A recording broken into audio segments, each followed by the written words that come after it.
Assalamualaikum warahmatullahi wabarakatuh.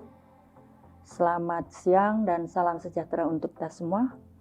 Hari ini tatap muka yang ke-10, hukum perbankan, mengenai pengaturan dan pengawasan bank. Yang pertama, bahwa pengaturan dan pengawasan bank diarahkan untuk mengoptimalkan fungsi perbankan Indonesia. Yang pertama adalah sebagai lembaga percayaan masyarakat, dalam kaitannya sebagai lembaga perhimpun dan penyalur dana.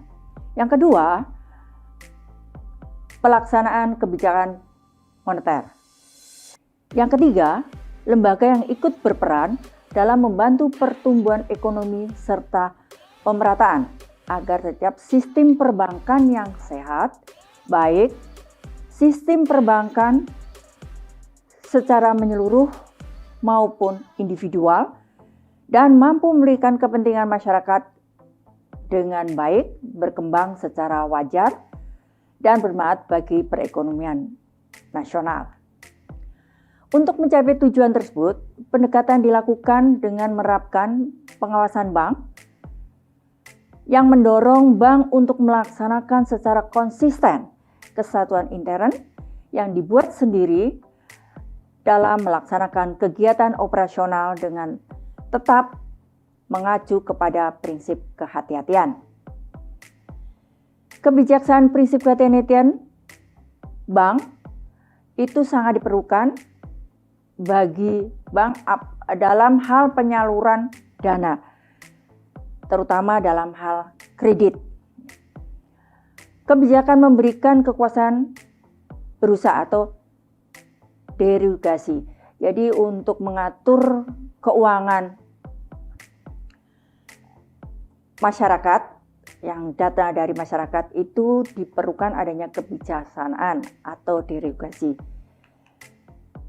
Kewenangan pengaturan pengawasan bank di sini adalah mengatur dan mengawas bank dari Bank Indonesia sebagai bank sentral memiliki kewenangan sebagai berikut, yaitu kewenangan memberikan izin, kewenangan memberikan mengatur, kewenangan untuk mengawasi, dan kewenangan untuk mengenakan sanksi. Sistem pengawasan bank oleh Bank Indonesia sebagai bank sentral yaitu adalah Bank Indonesia melaksanakan sistem pengawasan dengan menggunakan dua pendekatan, yakni pengawasan berdasar kepatuhan dan pengawasan berdasarkan risiko. Dengan adanya pendekatan risiko, bukan berarti mengesampingkan pendekatan berdasarkan kepatuhan, namun merupakan upaya untuk meningkatkan sistem pengawasan, sehingga dapat meningkatkan efektivitas, efisien pengawasan perbankan. Secara bertahap, pendekatan pengawasan yang diterapkan oleh Bank Indonesia akan berakhir menjadi sepenuhnya pengawasan berdasarkan risiko. Jenis-jenis risiko bank yaitu risiko kredit, risiko pasar, kemudian risiko operasional, dan risiko yang disebabkan bank tidak mampu memenuhi kewajiban yang telah jatuh waktu atau jatuh tempo. Risiko hukum, risiko reputasi.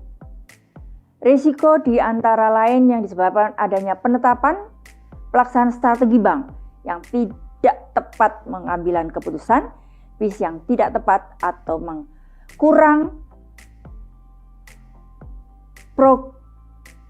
progresifnya bank terhadap perubahan eksternal, dan risiko kepatuhan. Jadi sistem informasi pelaporan bank kepada Bank Indonesia sebagai bank pembina, maka sistem informasi manajemen sektor perbankan Indonesia atau disingkat SIM SPBI, ya, di sini adalah dengan tujuan penerapan SIM SPBI ini, satu, meningkatkan efektivitas dan efisien sistem pengawasan dan pemeriksaan bank. Dua, menciptakan keseragaman dalam pelaksanaan tugas pengawasan dan pemeriksaan bank. 3. Mengoptimalkan pengawas dan pemeriksa bank dalam menganalisa kondisi bank sehingga dapat meningkatkan mutu pengawasan dan pemeriksaan bank. Yang keempat, memudahkan audit trial oleh pihak yang berkepentingan. Dan kelima, meningkatkan keamanan dan integritas data serta informasi. Dari SIM ini, SPBI ini terdiri 3 subsistem, yaitu Sistem Informasi Manajemen Pengawas atau disingkat SIMWAS. 2. Sistem Informasi Bank dalam investigasi atau disingkat SIBADI. Dan yang ketiga, data March data pokok bank. Itu adalah subsistem yang ada di SIM SPBI. Kemudian sistem informasi debitur atau disingkat SID, ya. Ini adalah sistem yang menyediakan informasi mengenai debitur, baik perorangan maupun badan usaha yang diolah berdasarkan laporan penyedia dana yang diterima Bank Indonesia dari pelaporan sistem informasi debitur, dikembangkan dengan tujuan untuk membantu 1. Pemberian kredit,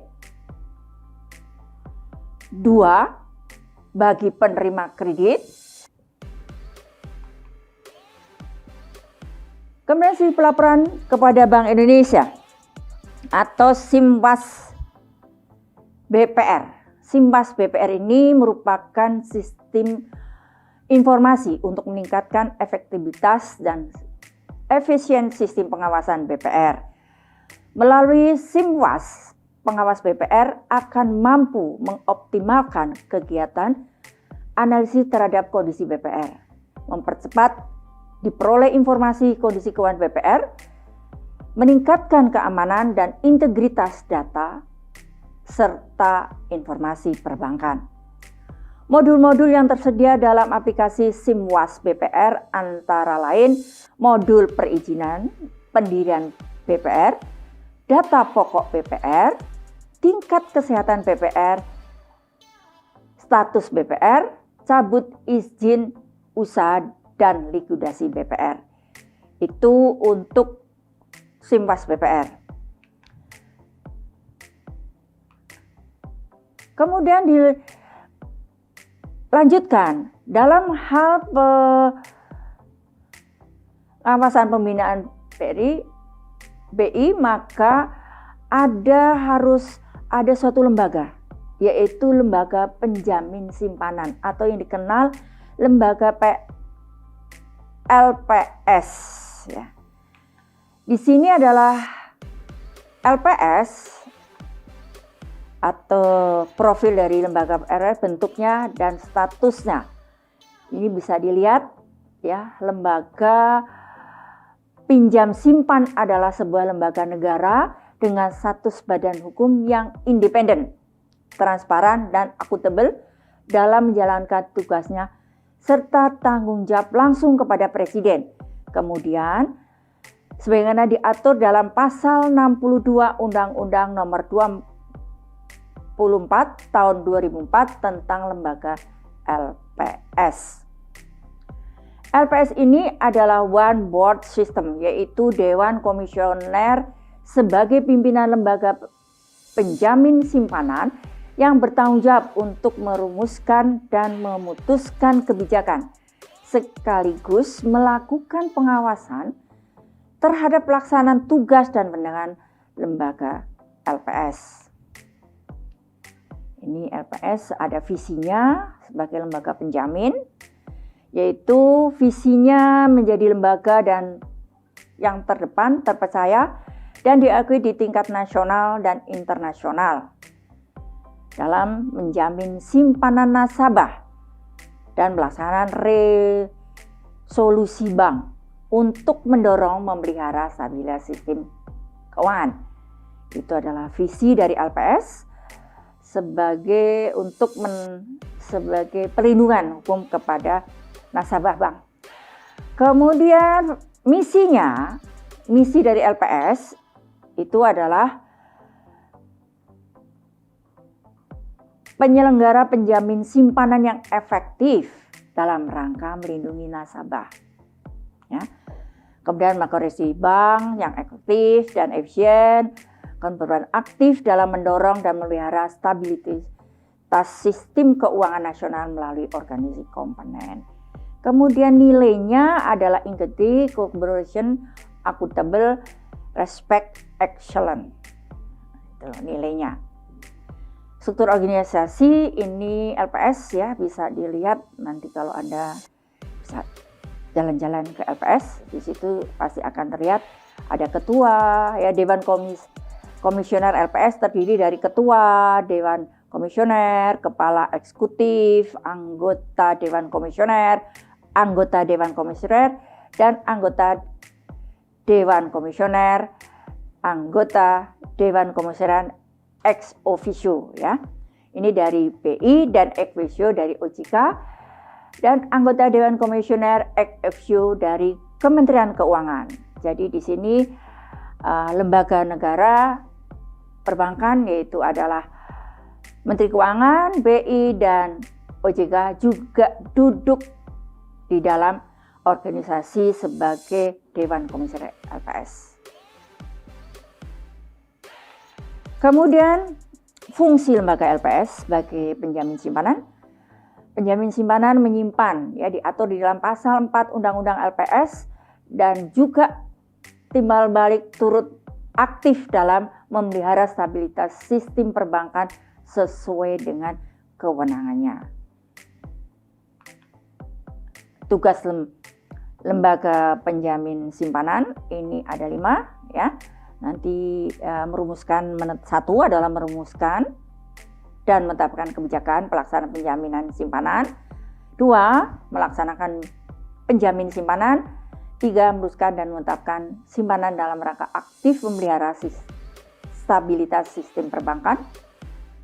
Merumuskan, menetapkan, dan melaksanakan kebijakan penyelesaian bank gagal yang tidak berdampak sistemik. Dan yang kelima, melaksanakan penanganan bank gagal berdampak sistemik. Sedangkan wewenang lembaga penjamin simpanan bisa dibaca sesuai pasal 6 Undang-Undang LPS. Itu ada 5, nanti dibaca saja ya. Kemudian bank peserta lembaga penjamin simpanan. Siapa sajakah? Apakah semua perbankan di Indonesia? Kita lihat pesertanya adalah 60%.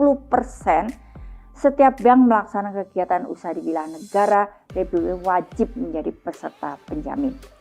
Sedangkan 40%-nya bank peserta penjamin meliputi seluruh bank umum ya, yang ada di seluruh wilayah Indonesia. Oke. Sedangkan kewajiban bank peserta yaitu pertama, ini ada 6, menyerahkan dokumen untuk kepesertaan, membayar kontribusi pesertaan, membayar premi penjamin dan menyampaikan kopi bukti pembayaran premi atau transfer advance. Kemudian menyampaikan perhitungan premi, menyampaikan laporan serta berkala. Dan yang keenam adalah menetapkan bukti pesertaan di dalam kantor bank atau tempat lainnya sehingga dapat diketahui dengan mudah oleh masyarakat.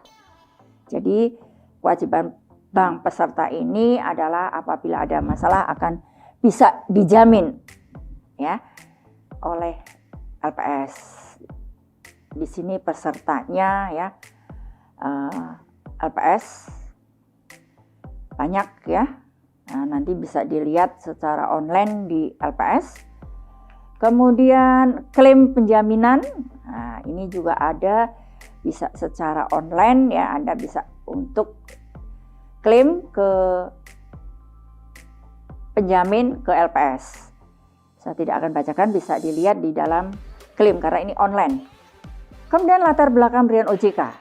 Jadi tadi ada salah satu tugas daripada Bank Indonesia adalah pengawasan adalah dilempahkan kepada OJK.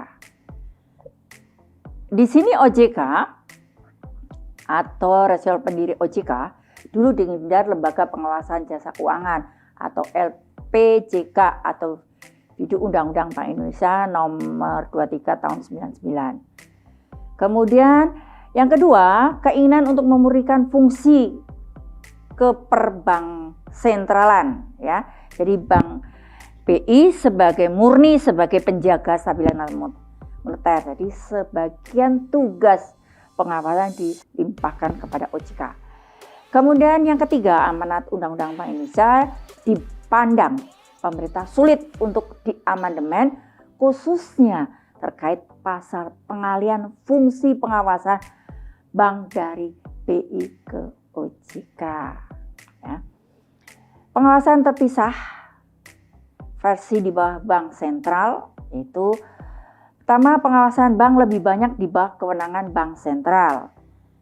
Di sini adalah argumennya bank sebagai kebijakan moneter, Bank Indonesia sebagai kebijakan moneter, dan bank sentral sebagai leader of last resort dan penyediaan liquidity backstop.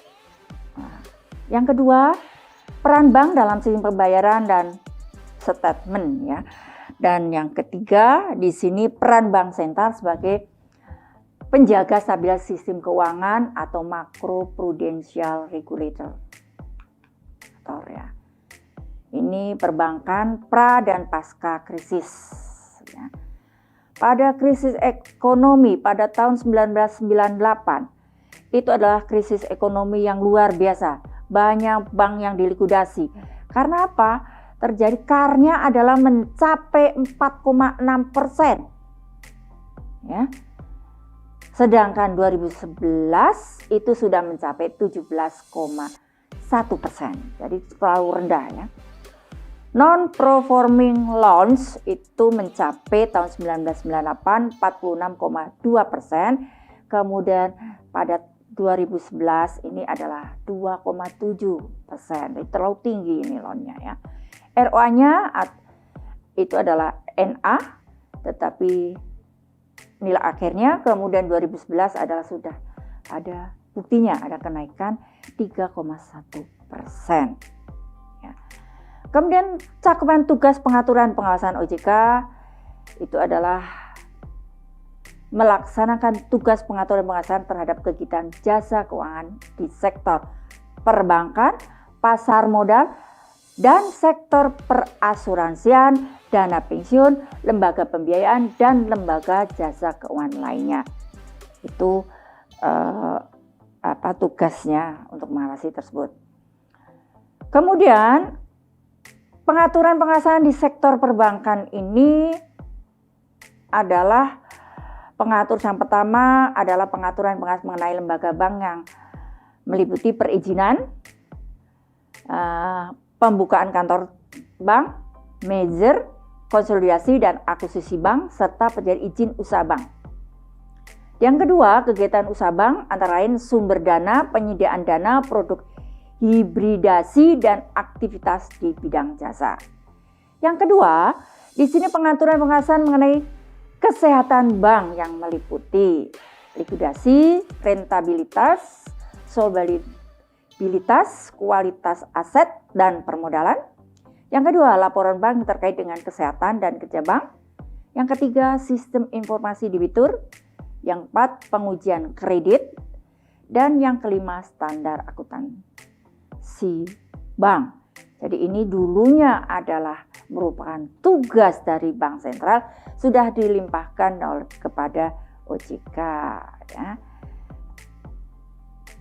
Di sini pengaturan lanjut ya, pengaturan dan pengawasan di sektor perbankan. Ini pengaturan dan pengawasan mengenai aspek kehati-hatian bank nih yang harus diperhatikan agar tidak terjadi kredit macet, manajemen risiko, tata kelola bank, prinsip pengenalan nasabah, dan anti pencucian uang. Dan yang keempat, pencegahan pembiayaan terorisme dan kejahatan perbankan. Dan pemeriksaan bank kalau sudah dicurigai ada identitas yang di atas, maka OJK akan turun ke bank. Ini wewenang, tugas, dan pengaturannya bisa dilihat undang-undangnya ya, peraturan perundang-undangan yang terkait. Kemudian koordinasi dan kerjasamanya ini adalah yang pertama, kewajiban pemenuhan modal minimum bank, sistem informasi perbankan yang terpadu, dan kebijakan pemerintah dana dari luar negeri, penerimaan dana valuta asing dan pinjaman komersial luar negeri. Yang keempat, produk perbankan, transaksi derivatif, kegiatan usaha bank lainnya. Yang kelima, menentukan institusi bank yang masuk kategori systemical import bank. Dan yang keenam, data lain yang dikecualikan dari ketentuan tentang kerahasiaan informasi. OJK, Bank Indonesia, dan lembaga penjamin simpan wajib membangun dan memelihara sarana pertukaran informasi secara integritas. Protokol koordinasi itu bisa diinikan ya. Kemudian jadi dalam hal koordinasi sini juga harus dilihat ya tantangan ke depan, pemberian stabilitas sistem keuangan, masa transisi, independensi anggaran, dan tata kelolanya.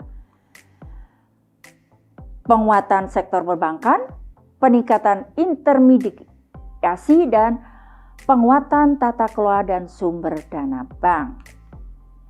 Dan sistem stabilitas sistem keuangan, di sini bisa lihat skema ini ya.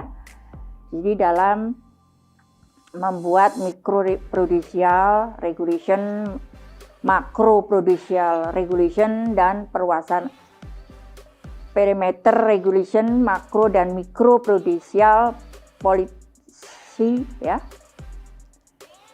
dituju untuk menjaga SSK.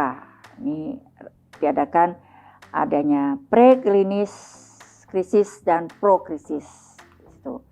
Dan terima kasih. Wa taufiq wal hidayah. Wassalamualaikum warahmatullahi wabarakatuh.